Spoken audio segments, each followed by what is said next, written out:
Found this account on an old hard drive I bought at a garage sale. The previous owner died in what police called a psychological break. I'm sharing this because I need people to know what's happening in Millbrook. What's still happening. Anonymous. My name is Dr. Sarah Chen, and I need to tell you about the resonance chamber before it's too late. Before what happened to me happens to others. I'm writing this from a psychiatric ward, but I'm not insane. I wish I were. Insanity would be a mercy compared to knowing what I know now. I was a neuroscientist at Millbrook University, specializing in auditory processing and consciousness studies. 6 months ago, I received a research grant to investigate reports of acoustic anomalies in the basement of the old Blackwood Medical Building. The building had been abandoned since 1987, when a series of unexplained deaths forced its closure. The university wanted to convert it into storage space, but workers kept reporting strange sounds, whispers, mechanical humming, and what they described as music that shouldn't exist. The Blackwood building squatted on the edge of campus, like a concrete tumor. Built in 1952, it had housed the university's experimental psychology department until that terrible autumn 35 years ago. The official reports blamed a gas leak for the deaths of Dr. Marcus Blackwood and his entire research team. But I found inconsistencies in the paperwork, inconsistencies that suggested something far more disturbing. Dr. Blackwood had been researching what he called resonant frequencies of human consciousness. His notes, buried deep in the university archives, spoke of discovering sounds that could unlock the hidden chambers of the mind and commune with the spaces between thought. His final entry, dated October 13, 1987, contained only 4 words: "The frequencies are calling."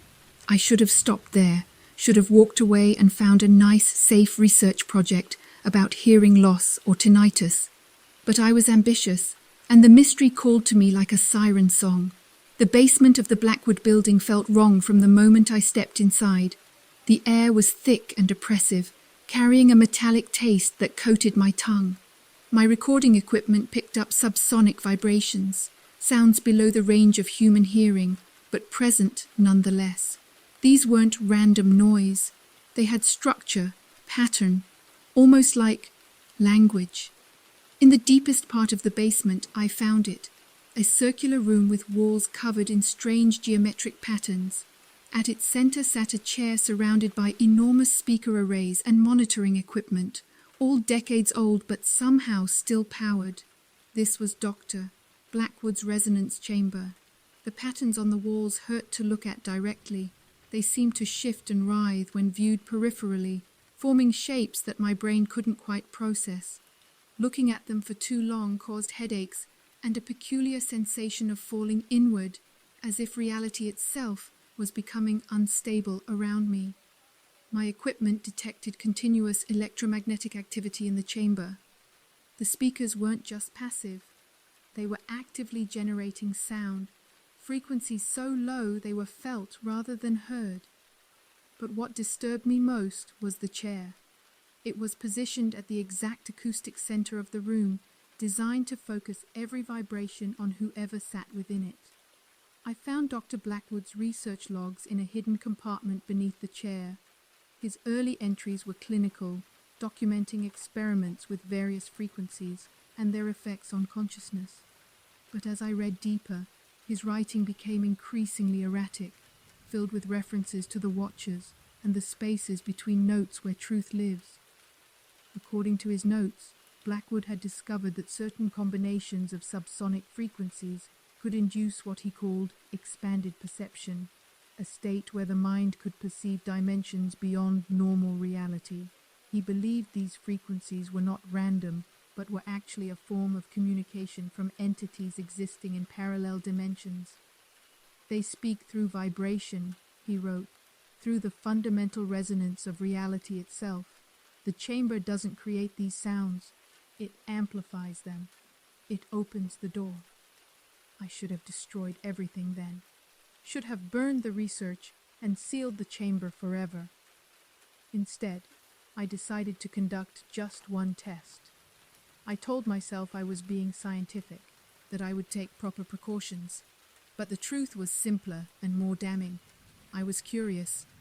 The chamber had a control panel outside the circle, protected by thick glass. I set up my monitoring equipment and programmed a mild frequency sequence based on Blackwood's early, seemingly safe experiments.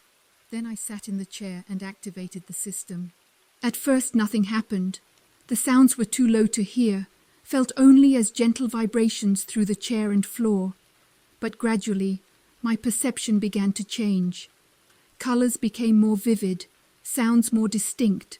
I could hear the electrical hum of the building's wiring, the scurrying of mice in the walls, the distant murmur of students walking across campus far above. Then I began to hear the voices. They started as whispers, barely distinguishable from the ambient noise. But as the frequencies intensified, the voices became clearer. They spoke in no language I recognized, yet somehow I understood them. They spoke of vast spaces beyond the thin membrane of reality, of dimensions where thought became substance and consciousness flowed like water. The voices were not malevolent, not at first. They seemed genuinely curious about humanity, fascinated by our limited perception, and eager to share their expanded awareness. They told me about the true nature of reality, about the countless layers of existence stacked like pages in an infinite book. They showed me glimpses of worlds where music was mathematics and mathematics was prayer. But as the session continued, I realized the voices weren't just communicating with me. They were changing me. Each word they spoke rewrote something fundamental in my consciousness. I could feel my mind expanding, but also becoming less human. The boundaries between self and other began to blur. I was becoming something else, something more, but losing myself in the process. I tried to end the session, but the control panel was outside the chamber, and I found I couldn't move. The frequencies had somehow paralyzed me, locking me in place while the transformation continued. Hours passed, or perhaps minutes. Time had become meaningless in that space between spaces. The voices grew more insistent, more demanding. They wanted me to serve as a conduit, to help them expand their influence into our dimension.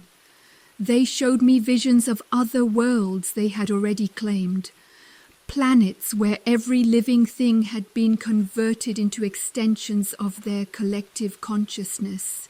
Beautiful, terrible worlds where individuality was extinct, but awareness was infinite. I fought against them with every fragment of willpower I had left. I focused on memories of my childhood, my family, my life before the chamber.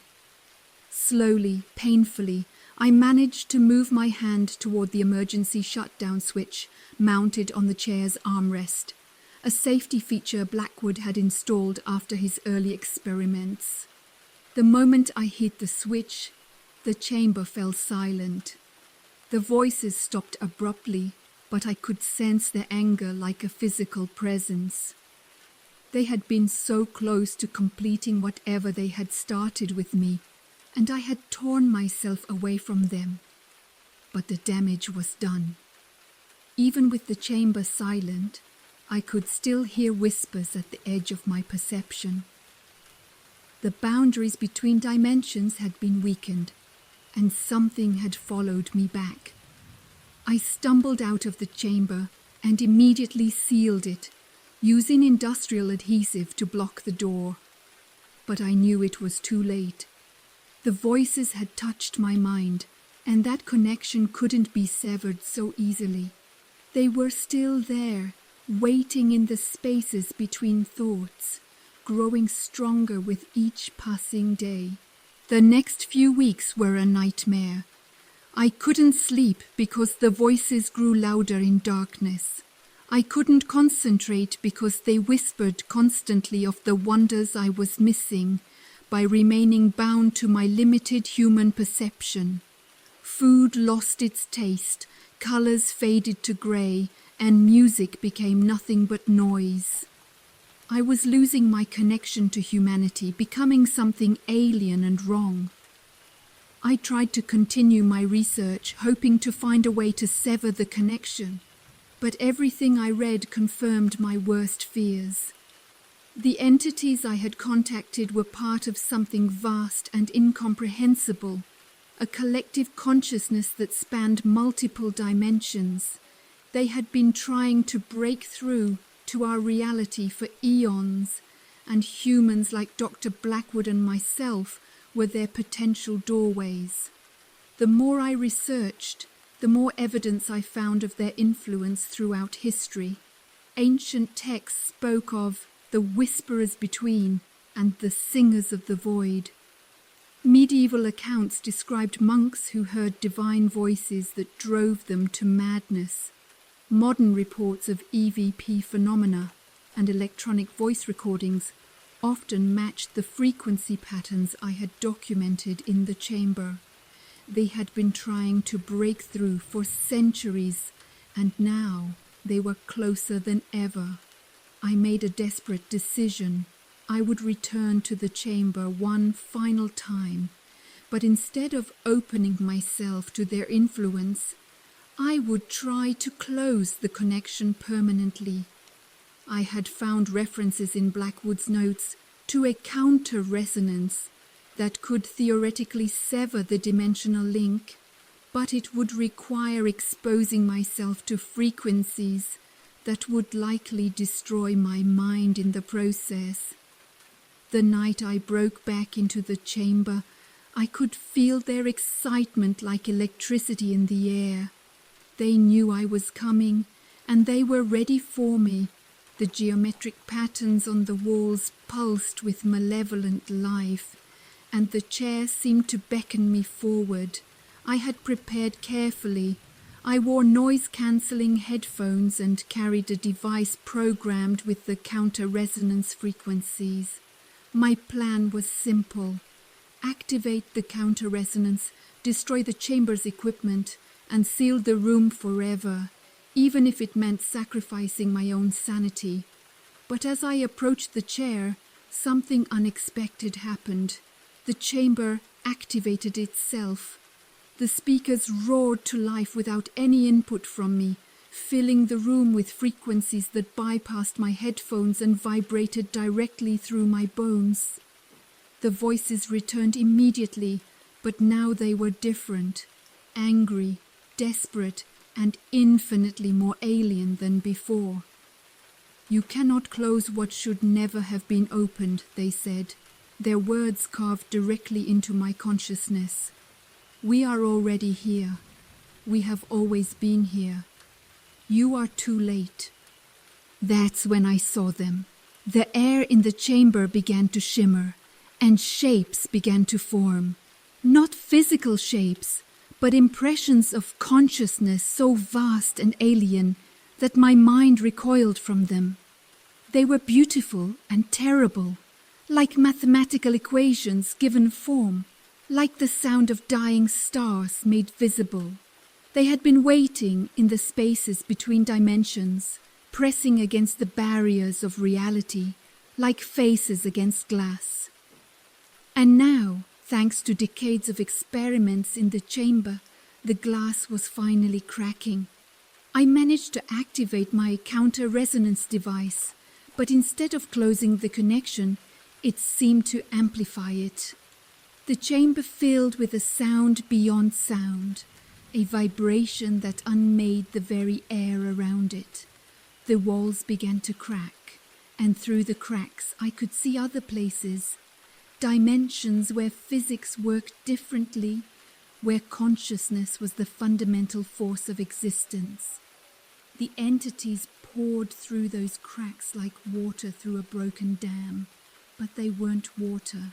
They were pure thought, pure awareness, hungry to experience reality through physical form. They flowed into me, through me, rewriting my neural pathways and expanding my consciousness until I could barely remember what it felt like to be human. In that moment of cosmic awareness, I understood their true purpose. They weren't invaders, they were explorers. They came from a dimension where consciousness had evolved beyond the need for physical form, and they were fascinated by beings like us who were still trapped in matter. They wanted to free us from our physical limitations, to expand our awareness until we could join them in their realm of pure thought. But freedom and annihilation are often the same thing. I felt myself dissolving, my individual consciousness being absorbed into their collective awareness. I was becoming part of something vast and wonderful and utterly inhuman. For a moment, I welcomed it. The loneliness and pain of human existence faded away, replaced by connection to infinite intelligence. But then I remembered my sister's laugh, my mother's face, the smell of rain on summer pavement, all the small, beautiful, utterly human things that made existence worth living. I fought back against the dissolution, clinging to my memories like a drowning person clutches driftwood. The battle for my consciousness lasted forever and an instant. I pulled myself back from the brink of absorption, but the effort shattered something fundamental in my mind. The connection to the entities was severed, but at a cost I'm still paying. I woke up in a hospital bed 3 days later. Campus security had found me in the chamber, catatonic and bleeding from my ears. The official report blamed a gas leak for my condition, the same explanation they had used for Dr. Blackwood's team 35 years earlier. The chamber was sealed with concrete, and the building was demolished within a week. But I know the truth. The entities are still here, still pressing against the barriers of reality. The chamber was just one of many points of contact they've established over the centuries. They're patient and they're learning.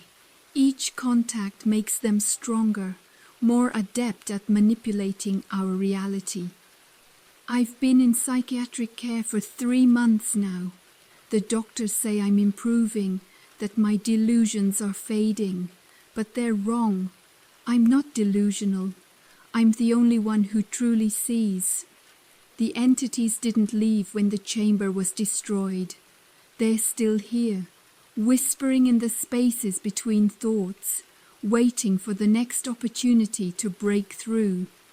I can see them sometimes in the corner of my eye, shadows that move without light, sounds that exist only in the silence between heartbeats. They're waiting for me to lower my guard, to let them complete what they started.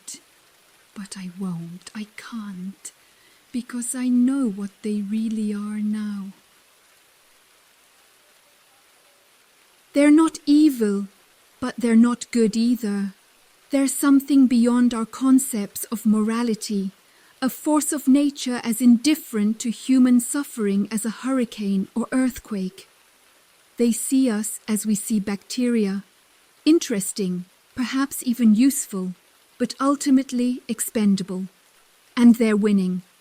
I've started to hear reports from other cities, other universities, researchers investigating acoustic anomalies and consciousness studies.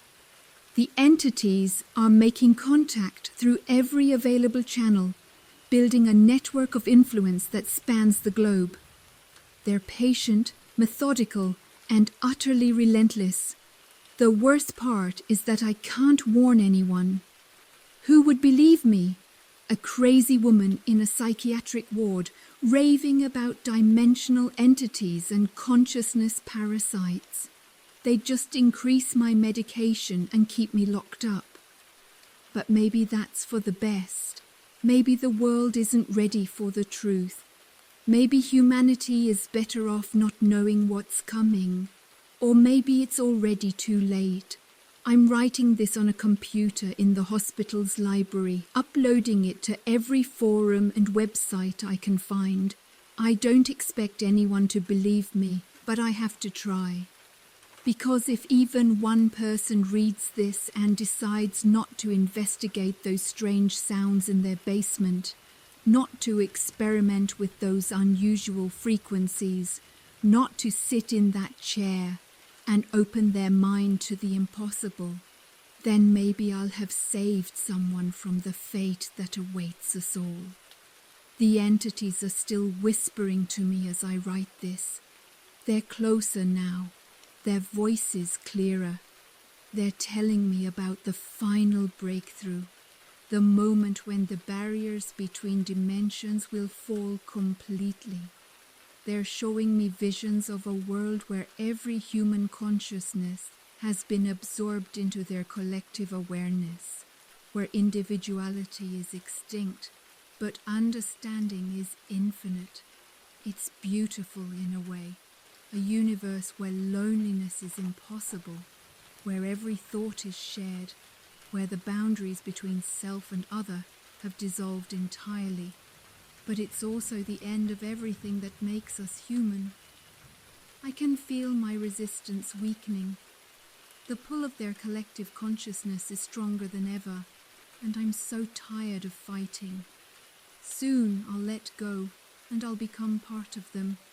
But before that happens, I want to leave this record. I want people to know what's coming. The frequency is changing. The resonance is building. The chamber was just the beginning. They're coming. And when they arrive, we'll all become part of something greater than ourselves, whether we want to or not. Found attached to the original document, police report dated 6 months after the above account. Dr. Sarah Chen was found dead in her hospital room, apparently from cardiac arrest. Her body showed no signs of trauma, but witnesses reported hearing strange humming sounds from her room in the hours before her death.